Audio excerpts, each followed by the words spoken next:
kind invitation and the kind introduction. We all have these difficult names here in Germany. One is Jehak, which almost sounds Baluchi, but is probably Slavian. My name is Ruttig, Thomas Ruttig, but never mind. I also have to apologize after the very entertaining presentation here of my colleague Lutz Jehak, who actually studied in the same years as I did, but at some other place. I don't present you with these nice pictures, but I know that the next gentleman, Mike Sample, who's a former UN colleague of mine in Afghanistan, who not only also speaks the languages, but he has some pictures I spied on his computer, so don't desperate too much that I'm only talking. Before I start, I also want to do something what Lutz did, introduce himself a little bit, how we came to Afghanistan and what that made to us and under which circumstances we actually came to the insights we are presenting here, with all the apologies at the end. In contrast to Lutz, I didn't have the privilege to drive around and travel around Afghanistan so much without this protection he was alluding to in the beginning. Mainly not really armored cars, but white cars of the UN, and which gives you a different position than people who do linguistic studies and want really to blend in the population. I also tried during all my years in Afghanistan, and altogether that's 13 now, which I really spent there.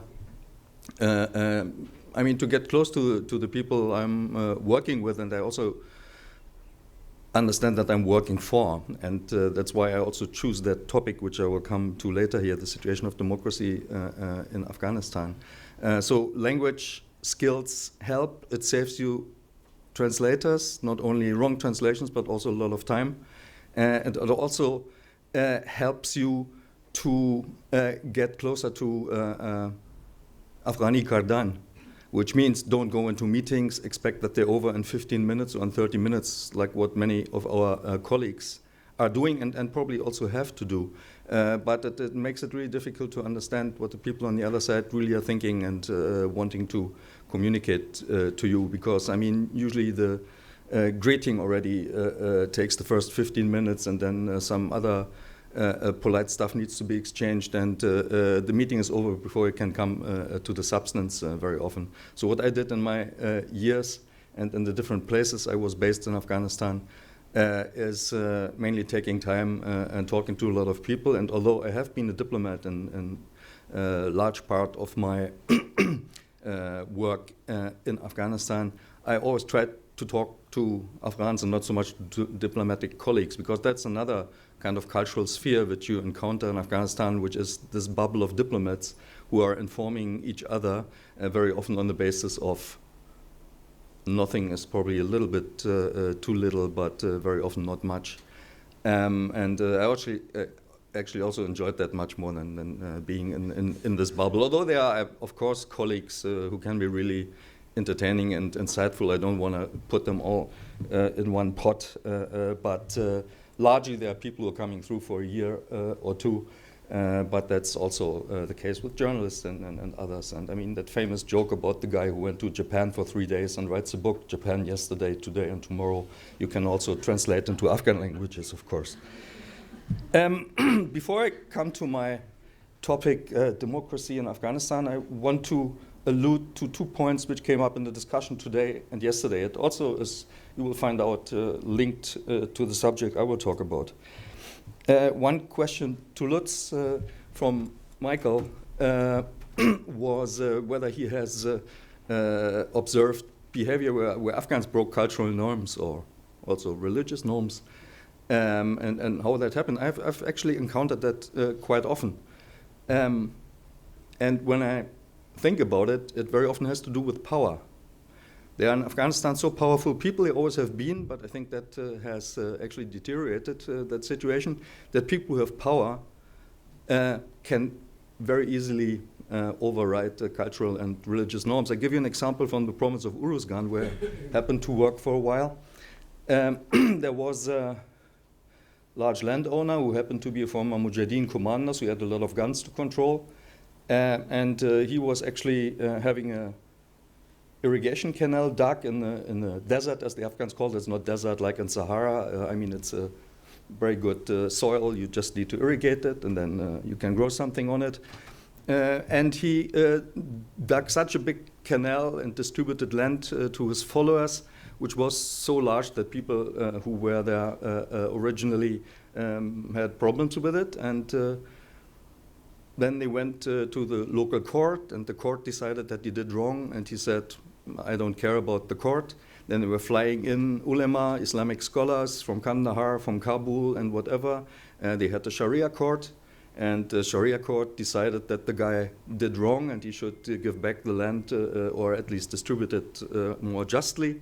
And he said, actually he showed them the middle finger to be a little bit rude against the Afghani Kardan.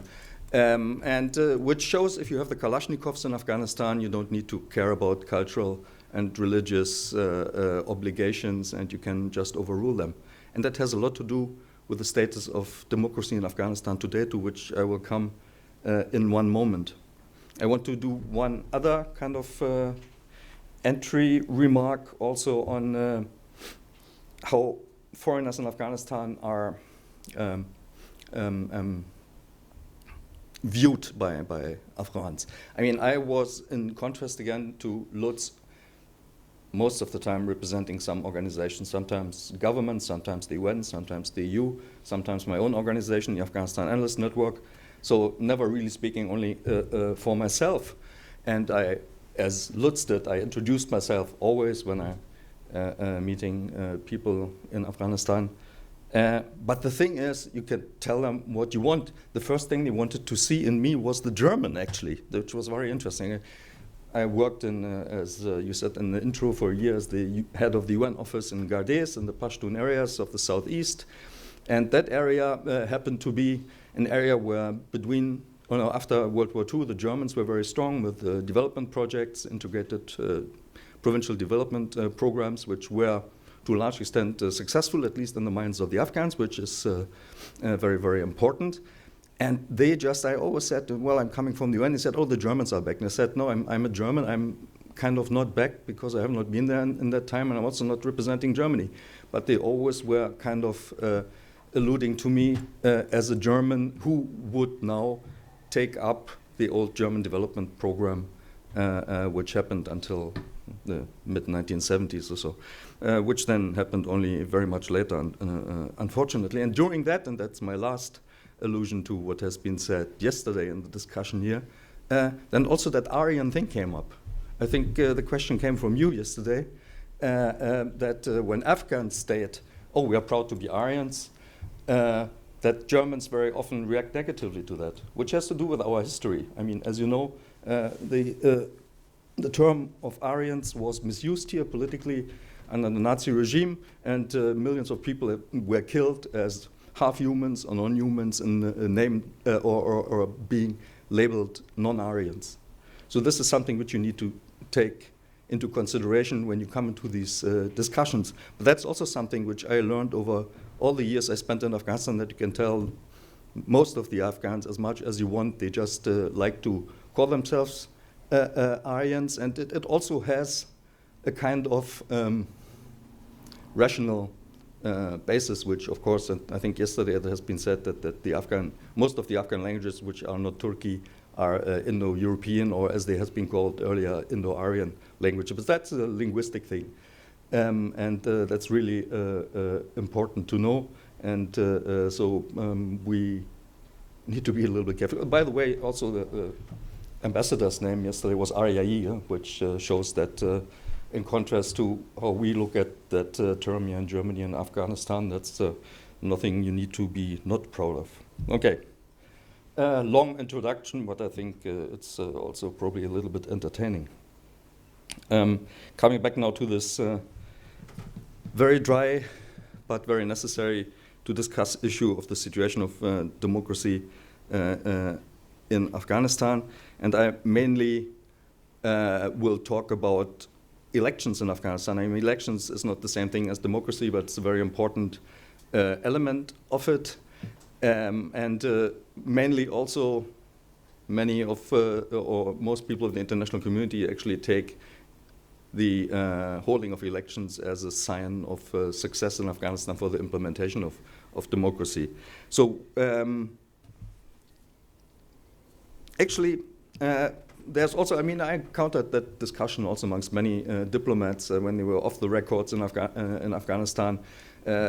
For me, a semi-racist thing saying that, oh, Afghans or even worse, Muslims are not able to do democracy, and what we're doing here, although our governments back it, we actually do not really believe in it, and Afghanistan actually can never be Switzerland. Of course, Afghanistan also doesn't want to be Switzerland, but probably many Afghans would like to introduce some of the elements of Switzerland's democracy, if they could, to their own system adapted to Afghan circumstances. But be that how it wants, it has been decided by Afghans, and in cooperation with the with the international community, that democracy will be one of the ruling principles of the post-Taliban Afghanistan, which started after 9/11 terrorist events, and then the US-led intervention in Afghanistan. And there was in November 2001, there was the Petersburg conference near Bonn, which decided on the future of Afghanistan. I had the honor to be part of the UN delegation over there. And in the agreement which came out of that conference said that the signatories, which were the four different Afghan factions, acknowledged the right of the people of Afghanistan to freely determine their own political future in accordance with the principles of Islam, number one, democracy, number two, pluralism and social justice. Later in 2004, the first post-Taliban constitution was implemented, which has a preamble which states, "We, the people of Afghanistan, have adopted this constitution for establishing a government based on people's will and democracy." And its Article 6 says, "The state is obliged to create a prosperous and progressive society based on social justice." Now, social justice comes first. "Protection of human dignity, protection of human rights, and the realization of democracy." So the aim has been stated. Afghans, according to an internationally accepted document, want to establish a democracy. And in the years after 2001, many Afghan heads of state, but also heads of state and government of our own countries, have praised Afghanistan for progress on its way to democracy. Some even, like former President Bush in the US, has said that Afghanistan already has accomplished democracy. He was alluding to elections mainly. The reality, however, is starkly different. The democratic process in Afghanistan has been in reverse gear for some time now, and this is only partly due to security issues, to the Taliban insurgency. Currently, as we sit here, Afghanistan faces a deep institutional crisis that resulted from delayed, incomplete, badly prepared and conducted, and therefore disputed elections and election outcomes. This has resulted in an increasing erosion of its constitutional democratic institutions, the checks and balances, with an increasingly stronger tilt towards the executive power, meaning the presidential apparatus, on the expenses of elected bodies, and finally to a crisis of legitimacy of the existing government, and probably even further future governments. This crisis also has further deepened under current President Ghani, whose constitutional tenure actually ended a couple of weeks ago on 22nd of May, and has been extended by an equally disputed, equally to the election results, verdict of the Supreme Court of Afghanistan that his tenure can be extended to September 2019, when the next presidential elections are happening. I need a little sip of water, sorry for that. There's a German poet who wrote a poem about speakers, and he said one of the main characteristics of a bad speaker is that he needs to take a sip of water in the middle, so I apologize. Looking at the current status in 2019, when I say there is an institutional crisis, in colloquial language, I could say the system of democratic institutions, of elected institutions in Afghanistan, has as many holes as a Swiss cheese.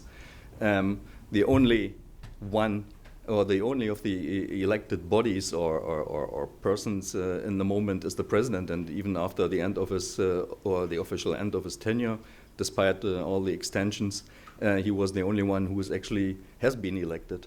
We also had parliamentary elections last October. Yesterday we have heard about that. But those elections were actually held 3.5 years later after the constitutional date which has been given. And then on top of it, not all of parliament has been elected. There were a lot of irregularities, and this is actually a small word for what has happened. And the result is that when the parliament was opened also a few weeks ago, a large group of deputies was missing, namely those for the province of Ghazni, which was one of the larger ones, of the more populous ones, and importantly so ethnically mixed. Ghazni is a province which is mainly divided between the groups of the Pashtuns and Hazaras, with a couple of Tajiks in the middle. And it has already been a problematic province in the parliamentary elections before, which happened in 2010. After the 2010 election, due to security, mainly the Hazara population of Ghazni was able to vote, and all the, I think, 11 MPs for the province, Michael, correct me if I'm wrong, but these numbers, it's also not important, we can look that up. All the deputies of that ethnically split province went to one of the ethnic groups, while the Pashtuns, who mainly live in the areas dominated by the Taliban, did not get people out to vote really, and did not have any representative. Then President Karzai, the one who came before the current one, intervened and found a solution that there was an equitable representation of the ethnic groups in Ghazni, which politically probably makes sense, but actually it violated democratic principles. And before the last election in 2018, a solution was tried to split up Ghazni province into 3 different constituencies, so that from the outset, actually, the ethnic, then tailored according to where the different ethnic groups are living, so that even with a low turnout in the Pashtun areas, again, they would have their own representatives, where the Hazaras would elect their own representatives in their own areas.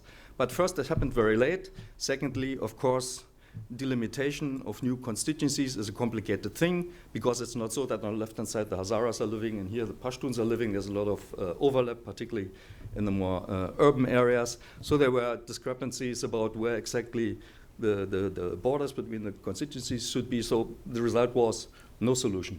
And elections for that province were not held. It was actually then planned to hold them together with the presidential elections, which also have been already delayed twice. That's why the problem with the tenure of the president and the disputed extension by the Supreme Court. And now, with the new date in September 2019, just the Independent Election Commission of Afghanistan has decided, okay, it's all much too complicated. We can only hold presidential elections, inshallah.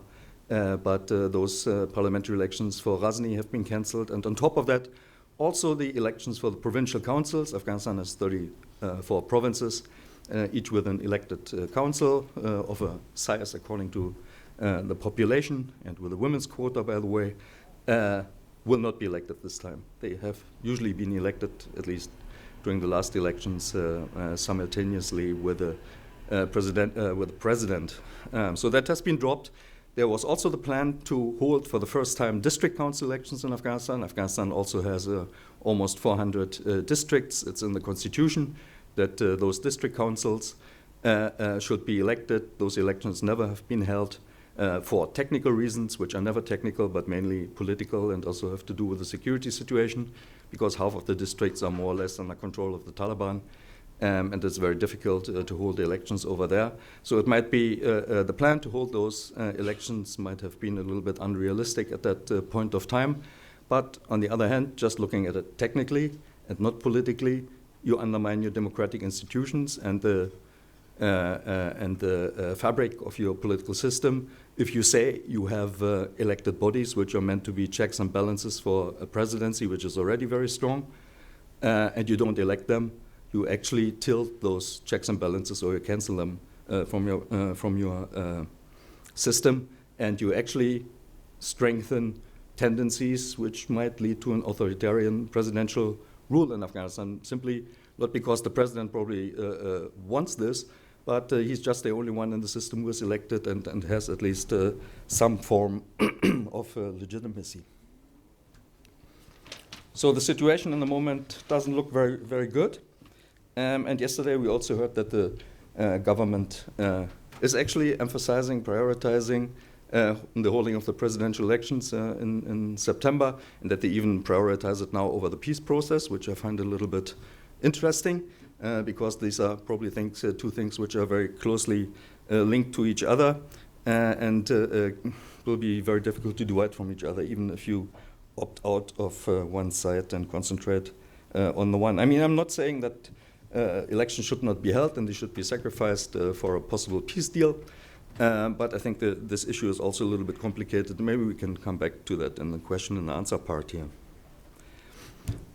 Now I'm going back a little bit in history, and only a little bit to 2001, when the current post-Taliban Afghanistan started, because that's important to remember. Many of the people who work on Afghanistan, on the diplomatic side, on the political side, come there for a year or two and think they need to learn everything from scratch.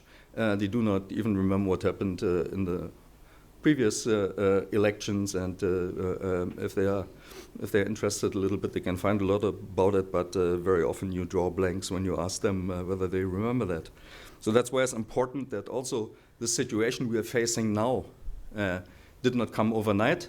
It actually is a development of the result of misdevelopments, which actually started in the actual year 2001 with the Bonn Conference and everything what came after it, and it actually built up and built up and built up into a situation that actually the problem has become so complex that it's really difficult to sort out and find a solution now. And that actually has to do with that big question mark: should the elections be held first? Should the peace process be emphasized instead? And so on. So very, very difficult bundle of problems, and no easy answers for that. Definitely not to be given in a 2 minutes presentation or something like that. So how did we get there? The Bonn Agreement on Afghanistan after the Taliban in 2001 provided for a number of key prerequisites for an open electoral process and the re-establishment of democratic institutions in Afghanistan, not establishment. Afghanistan had at least elements of a parliamentary system in the 1960s and 70s under the last king, working not very well, but working. Large parts.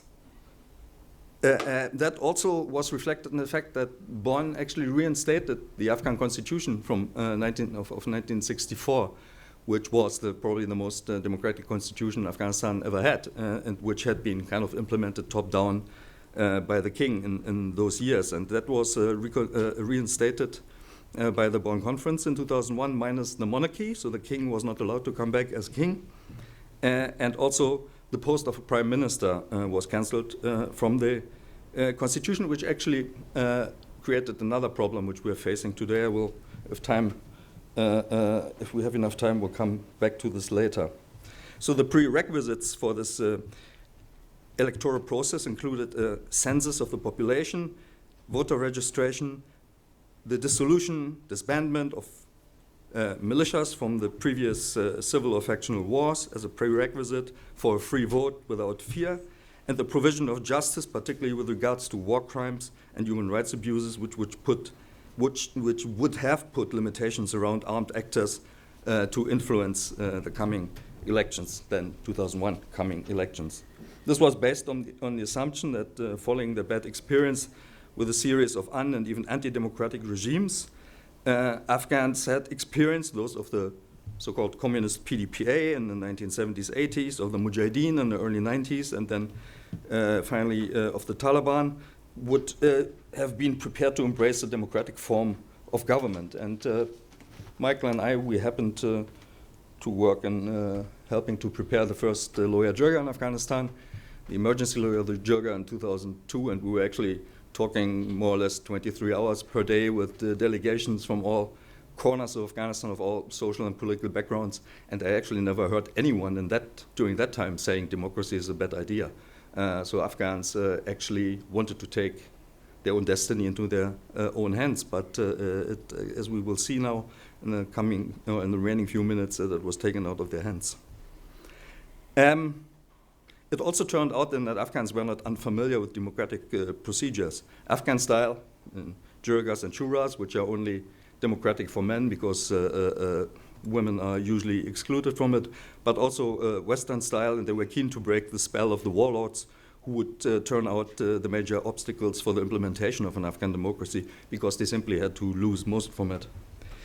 It was also clear that Afghanistan could start its development towards a pluralistic democratic political system as prescribed by the Bonn Agreement if it was fully implemented only, but it wasn't. A census never took place, so we don't know how many voters there are. Voter registration was done in a way that it opened up the chance for massive and systematic manipulation and fraud. The disarmament process of the militias harvested only what was called internally as also openly as the low-hanging fruit. Low-hanging fruit meaning those little militia groups which were hanging out there, kind of sometimes 5 or a dozen people or so. I even remember that there were militias disarmed which had 0 weapons, so I don't know how they qualified as a militia. Probably they had weapons before and had sold them or something, which in the result left the most powerful militias virtually untouched. And those powerful militias were protected by their former chiefs, the Mujahideen leaders, now turned party politicians, and they would make sure that just in case the elections would not be as democratic as they expected, could be manipulated by the force of arms or at least by the threat of force. The curious thing was that even one of these warlords was for a while head of the so-called Dayak Commission, which was disbandment of illegal armed groups, while his own militia still kept weapons handed over to them by the US troops in late 2001, at the time of the first elections, or after the first elections even. I mean, he was not the only example, but to put someone who was still armed to the teeth at the head of disarmament probably doesn't really make sense. Buz garshot, to quote a non-existing Afghan proverb. The goat was made the gardener. Yeah, that's also one of the things I like to do. I like to translate European political jokes and proverbs into Afghan languages and then just claim they are Afghan ones. And very often they like it quite a lot. So, big leap forward. In July 2017, this whole disarmament process still was there as an organization, as an institution, but now only dealing with Taliban groups, while there were still hundreds of those illegal militias who actually were attached to some of the political parties, which were former Mujahideen parties, and who actually had by now become accustomed to how to manipulate elections just by threatening people or keeping people away from the polling stations by arms because they had kept their illegal weapons. And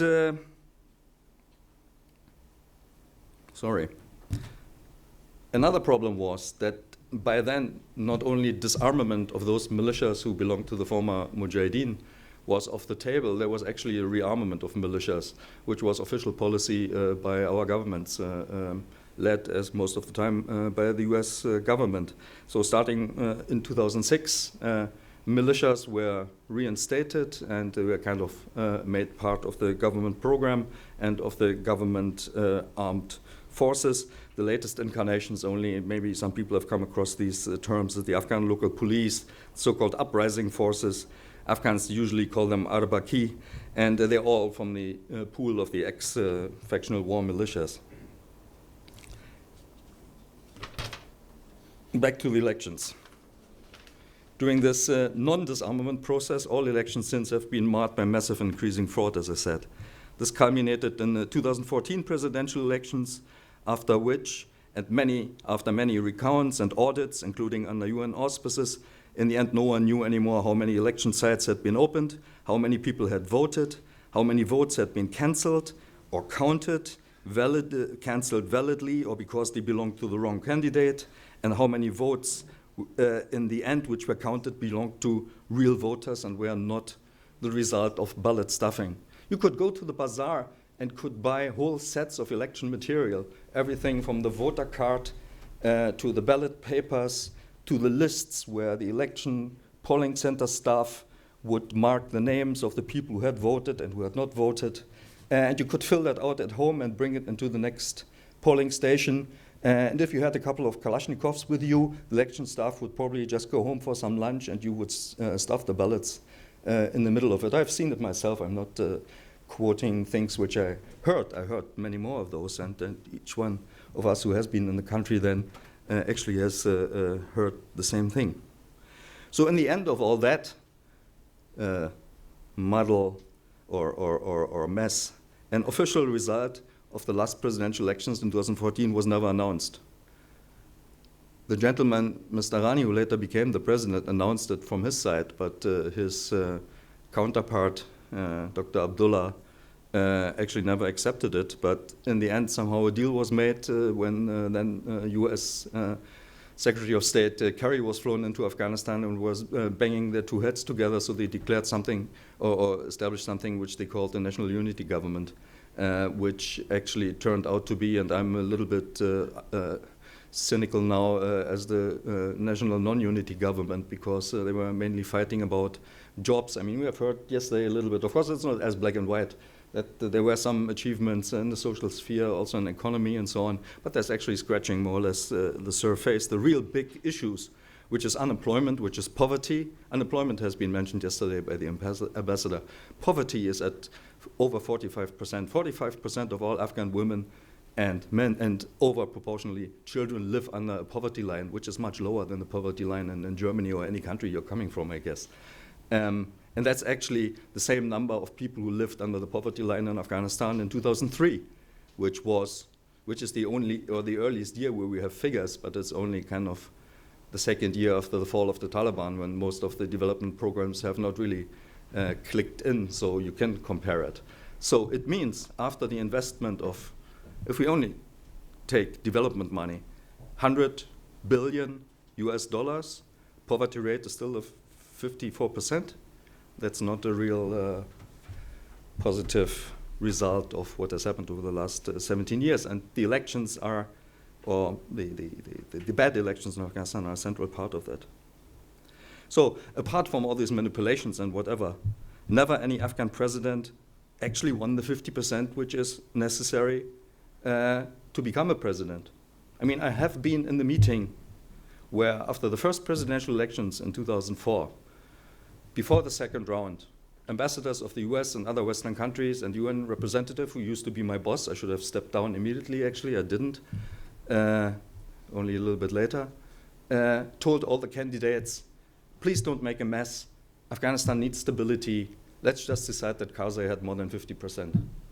And the next elections, the second rounds were held without a second candidate, because the candidate was of the opinion that he would not have a chance against a president, an incumbent president, who controls most of the electoral apparatus and the state apparatus and could use the budget of the government and whatever and withdraw their candidacy.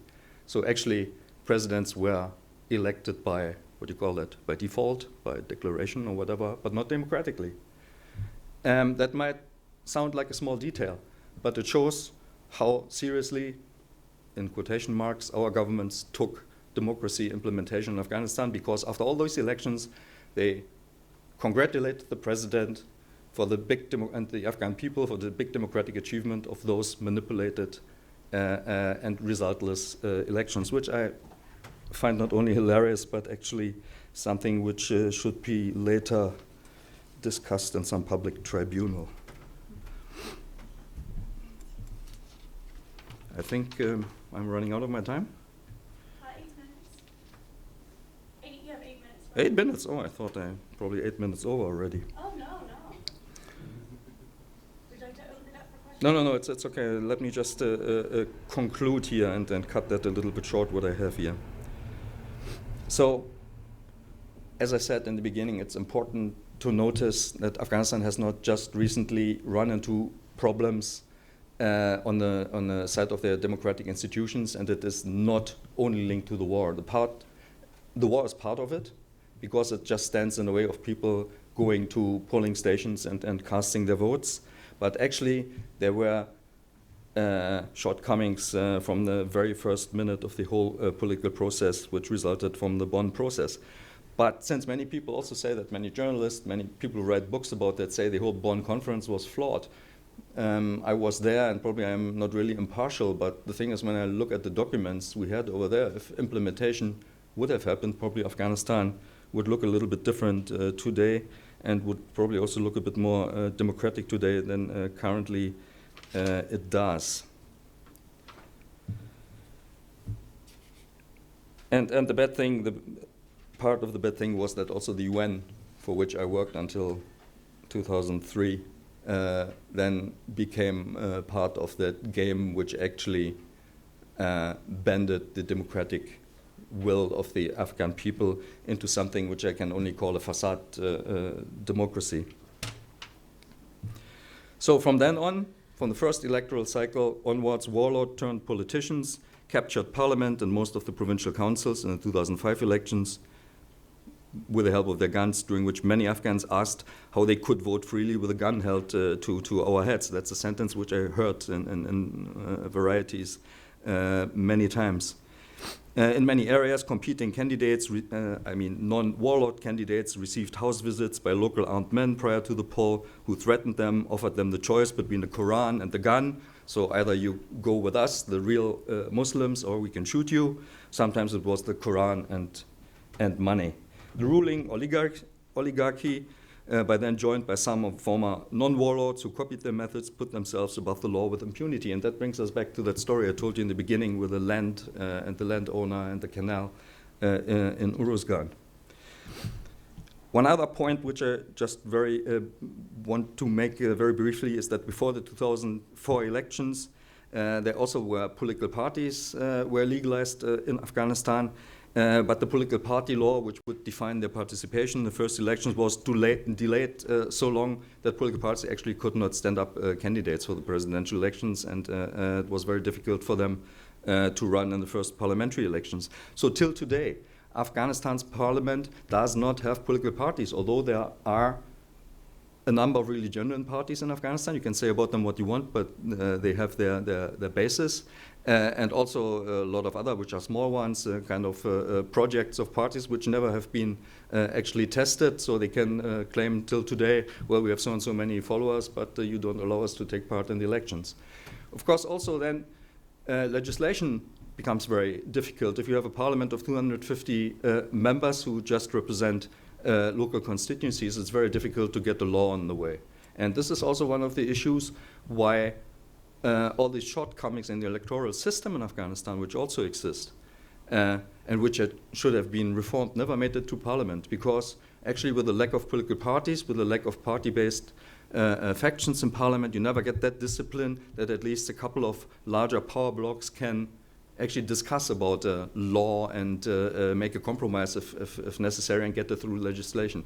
So all electoral reform has been blocked by parliament. But also the president very often, who is very powerful on paper and sometimes also in practice in Afghanistan, has actually circumvented parliament most of the time. Very often they are waiting with laws and decrees for the time when the parliament goes into their summer pause or winter pause or whatever, and then quickly a presidential decree is issued, which according to Afghan law remains law until the parliament has actually said yes or no about it. But the parliament has such a list of laws that it just ends up in the end and is never discussed. So the presidential decree, which actually should be there only as a kind of transitional issue, has become law and is valid for a very long time.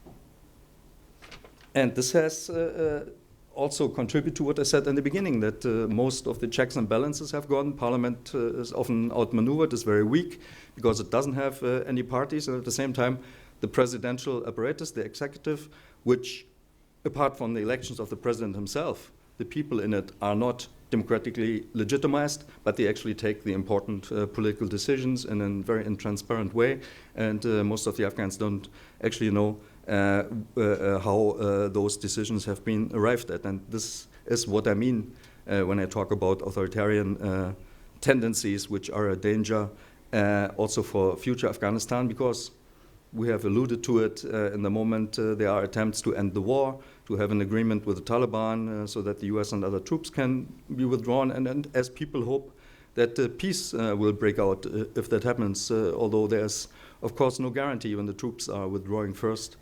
The factions are still armed, and then there's of course the danger of a new civil war. So is there any ray of hope? To be frank, and I have given up to paint a rosy picture of Afghanistan because there are too many former colleagues who are doing that. But in Afghanistan there are those, and some of them are probably sitting here, who still think that voting and being active in a political sphere is their democratic right, and they do not want to fall back behind this. So I also heard that from many people I'm talking to, and when I'm in Afghanistan they say, yes, we understand that those elections are very bad, they're even dangerous. I went on that one day, and then there was shelling, and I had to go home, and the polling station had to be closed, and next day I came, and in the end I even don't know whether my vote has been counted or not, but still we insist we want elections. If we also cancel elections, then we can give up on the democratic system. And what you hear is a widespread tiredness of democracy in Afghanistan. There are a couple of really bad jokes about that word also. But what also, when you really start talking with those people, is that it is not a tiredness of democracy in general, it's a tiredness of this kind of democracy, which has been implemented in the result of the 2001 agreement, but which is not democracy, which has been an internationally manipulated system, which was designed from the first place to bring a particular person, a particular president into power, and did not care too much about the checks and balances which were actually introduced into the constitution, into the political system in Afghanistan.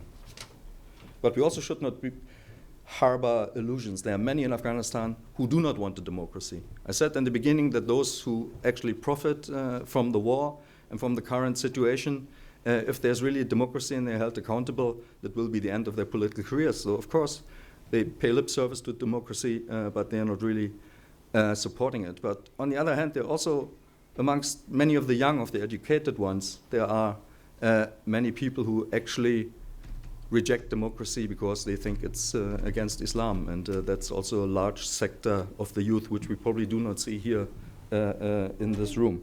Thank you So, much. last sentence. Strengthening democracy in Afghanistan, a short one. Strengthening democracy in Afghanistan remains a task for Democrats in our countries together with the Afghans. Sorry. Thank you.